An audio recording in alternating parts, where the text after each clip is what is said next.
Thiemo Buchner, product manager for Continental Mobile Robots. And Thiemo, I talked with him last night, and he's gonna tell you and explain you how to scale your minimum valuable products thanks to Continental Mobile Robots. Okay, yeah.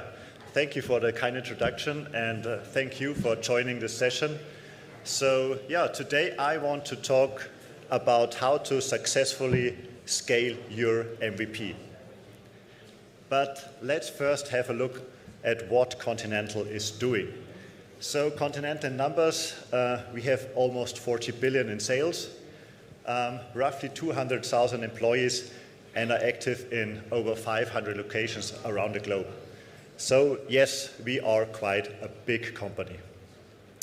And we are resting basically on two pillars. So one of it is what you see in the gray and black section, the rubber pillar, so to say, consisting of the well-known Continental tires, but also the ContiTech sector, where we do a lot of products based on rubber, like hydraulic hoses or seat coatings, which you can find in football arenas, for instance. But there is also a huge section which is quite hidden to the end customer, and this is our automotive pillar. Here we are developing and producing everything you need from the electronic side in your car, but also what you need for highly automated driving, like high-performance computing, camera systems, LiDARs, and of course the corresponding software stack. Yeah, so knowing that, why do we think that we as Continental can also be successful in the agricultural robot market? Well, and the answer is we see similar challenges and especially megatrends between the automotive market, the passenger car market, and the industrial market, especially the agricultural market. So automation. Yeah, clearly for highly automated driving, you need camera systems to identify your obstacles ahead of you, the lanes, but of course also RTK GPS. And this is of course also the key enabler what drives in the end autonomous mobile robots in the field.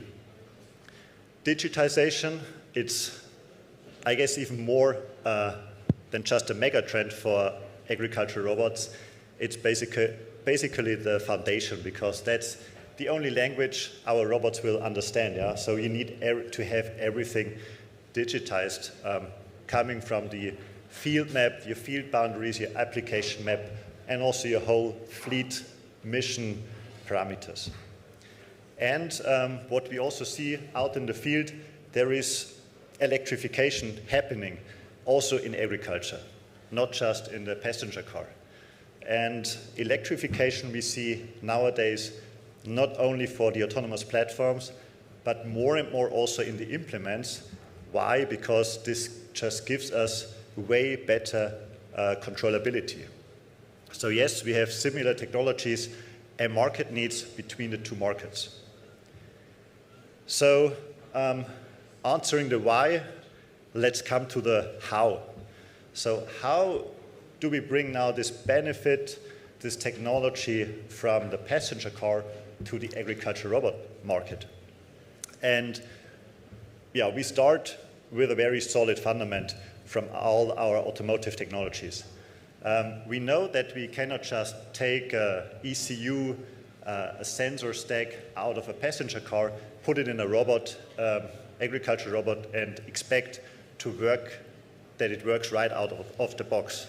No, this won't happen, but what we can use is, if we take a step back, all the underlying knowledge, all the underlying technology, and use that to transfer it to this robot market. And here, Continental really is a full supplier of a mobile carrier platform.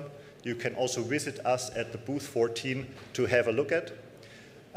We are a production partner with all the manufacturing capabilities we have from our automotive plants. and we really accompany you and enable you by our engineering experience with all the technology behind. Yeah, so what exactly are we doing? So we created the product center Autonomous Mobile Robots within Continental to exactly enable the development, engineering, and production of autonomous mobile robots. And we started with the first product line called Intralogistics, where we already had a successful market launch. Here we are a full solution provider with a whole ecosystem around that, so also with a fleet management system and the interfaces to your production system. And yeah, with that in our pockets, with that proof point, we decided to start a second product line. And this one is called agriculture. Here we follow a different approach than in the intralogistic product line. Here we clearly focus on a partner approach, meaning we are looking for partners that have the need to scale up. Yeah? A partner that has proof points in the market, a minimum viable product, a prototype that is working, and a real customer need, a provable product market fit, so to say. And we partner up and now enable our partner to really scale up their MVP and lead that to a successful market launch. How this works, I will talk about later on. And we started out with our first partnership here with Octiva. So how does this partnership look like? So Octiva has already a successful, or it has proof points in the market, existing customers, and existing or provable product market fit. And it also deals with the whole ecosystem around that. So also how to roll it out to the market, how does the service network look like, how does the dealer network look like. And it takes care about all the implements you see here. So monitoring, plant treatment, harvesting, logistics. And this is clearly also our value proposition, so we are not the experts regarding the agriculture process. And our home turf, so to say, is autonomous, safe driving, electrified driving in an agricultural environment, outdoor and indoor. So yeah, we took over Octiva's horticulture platform. So it's a robot driving in a greenhouse environment. We will have a look at what this exactly means just in a few seconds.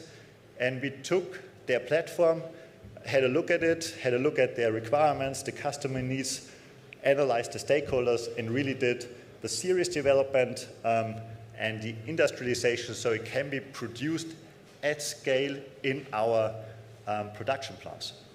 And of course, you don't just need the platform itself, but also the bits and pieces around that, meaning connectivity, the cloud platform, and of course the fleet master control, where the whole fleet of robots later on can be orchestrated, put together, and the mission can be organized and streamlined according to the grower's plan. Yeah, so just to give you an impression how this looks like in the end in a real greenhouse, we see here a video. So we're talking about high-tech greenhouses, glass houses of a size of 6 to 60 hectares in Europe and North America. Usually these greenhouses are equipped with rails. These rails are actually heating pipes for the greenhouse, and we can use those rails to drive on them with our robot platform in the lanes. So yeah, here the robot is driving completely autonomously through the greenhouse at night with a UVC application treating the powdery mildew at night and yeah, fighting this disease. And as you can see, it's like a tractor implement concept. You can put on top of the robot different implements, like a spraying implement, like a monitoring implement, UVC implement, and also a picking implement. Yeah, this platform goes into serious production this year, so the market launch is in the next couple of months. Okay, but luckily it does not end here. So we entered this partnership together with Optiva. We are now on our road to SOP, and we roll out soon this horticulture platform for the greenhouse market. We also did a case study called Contadino, which is Italian for farmer, and just to demonstrate our potential partners, our capabilities also in the outdoor agriculture environment. So we are capable of navigating in a safe and autonomous way in a very harsh outdoor environment, and can also build everything around that. And finally, and that will be also the focus of this talk, we are offering a bridge, so to say, between innovation and a successful market launch called the Continental Partnership Program. So how do we envision such a partnership to create an end-to-end AMR solution? How do we tackle with you together the challenges that are ahead when we talk about scaling up an MVP to really a serious product that you can mass produce in the end? So first of all, we would sit together and really determine what is the focus of the product. So we talk about the market segments and the customer needs. Of course, what use cases do we target? What is the scope of the partnership? So what responsibilities do we have, but also what responsibilities and what ecosystem is managed by our partner? And finally, of course, when it comes to serious production, we have to be compliant also about the law, meaning what region do we roll out the product? So what do we need to take care of when it comes to certification? So we sit together and first of all try to create really a common understanding, be it by user story maps or visiting customers or by analyzing together with you your existing product and really benchmarking it against your desired features and customer needs. For sure, we will identify challenges, but we will also identify solutions, and then really take this first step and enter iterations until we really define a partnership and define the responsibilities. Yeah, and so to say, what's next? So you can take this as a description of basically an API to the Continental partnership model. So what is our value proposition now? So our partner should have a market traction. So be it a customer base, sold robots, and definitely, of course, an MVP that is really existing. And of course, the customer has all the knowledge, or our customer, our partner has all the knowledge about the application, about the agricultural process, because as explained before, that's not our home turf. And taking this MVP now is really now entering the next phase of this partner program. So we would take this MVP, as just explained, analyze the requirements, and really start now the series development. For the series development, we can rely on already existing building blocks. Because we share between the different product lines that exist at Continental a common autonomy stack, we can really take a lot of existing building blocks and recombine them, also enable you a series development at a high speed. Another building block that we have already is, of course, the mobility platform. Of course, it will look for each and every use case different, but the basic knowledge and technology behind that is always very, very similar. But of course, being able to talk to the robot, you need to have some interface, some cloud application where you have the fleet master control. And here we offer either a full solution or a streamlined fleet master control backend that enables you to connect with your application to our robot fleet, so to say, or to the mobility platform in the end. Yeah, along this serious product creation process, we also build up a strong and solid and sustainable supplier base, of course. Then we need to take care that this product also is producible at scale, meaning we have to industrialize it. And finally, we enter the large-scale production stage. And from here on, our partner takes over, because this means that we are now ready for market launch. And our partner would take over then really the sales channel and also the marketing, being the interface to the end customer and bringing this product to a successful market launch. Yeah, so just to give you an idea, what are the features of our autonomy stack? So we provide the full set of building blocks that you really need to being able to drive autonomously, either indoor or outdoor in agriculture applications. So first of all, of course, perception. So be it 3D object perception, camera-based, or semantic segmentation, where you need machine learning and AI to really understand the scene around you and interpret and act accordingly, or deep sensor fusion based on LiDAR and camera data. Of course, navigation, including local path planner, but also global path planner, planning the mission ahead. And also a very important part to being able in the end to develop at speed is really simultaneous testing along the development phase. And for this we use the latest simulation tools, also being able to simulate photorealistic environment to train also our algorithms for the perception.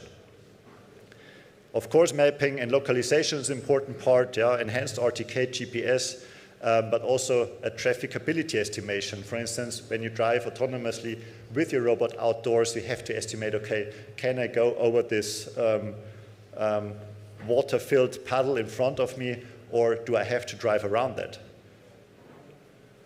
Motion control, adaptive motion control, is especially of interest because with each and every field you will find different conditions, and of course the different implements will always create different forces on the robot platform, but the driving behavior and accuracy is expected to stay the same. So here adaptive motion control is really key. And finally, as already explained, the fleet management system, which is able then to orchestrate the whole fleet and really then streamline the fleet action for the whole mission.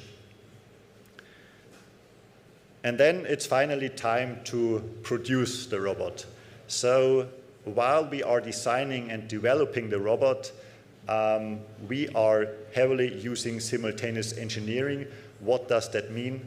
It means that we simultaneously not only design the mechanical design of the robot, but also are building up at the same time the robot prototype already, seeing, okay, this works or this part has to be streamlined and designed another way so it is producible. Then we will enter a certain kind of prototype stage or pre-series stage where we manufacture a pilot series in smaller volumes. And also for that we have a special location and special means for that, so we can react according to new requirements, changes that we get from the market and so on, being able to then streamline our product further on, and then finally entering our series production that can be really scaled from the 100 to 1,000 or even more. So thanks for joining my presentation. Happy to answer any questions, and thanks. Thanks, Thiemo. We can feel, thanks to your words, how passionate you are on what you do every day. Is there any question there? We've got plenty of time. Yeah? No? I've got one. You developed tailor-made partnership model, but is this partnership, tailor-made partnership model is modifiable, flexible? Because the needs are maybe different thanks to one company, one partners to another partners. Yep. Is that possible? Yes, yes, definitely. So we can adapt the continental partnership model according to the existing product, to the existing MVP, and really streamline it accordingly. So do we only need a series development phase of hardware, or do we need to provide the full stack, so including software and electronics, or can we even directly go to series production? So all that can be streamlined, and of course all the software building blocks, including the cloud infrastructure and so on, is always streamlined according to the partnership we enter. Yes. Okay, thank you. And how can find you? I mean, I'm a young startup. Where I can find this information? I mean, everybody knows Continental, but that's the first time.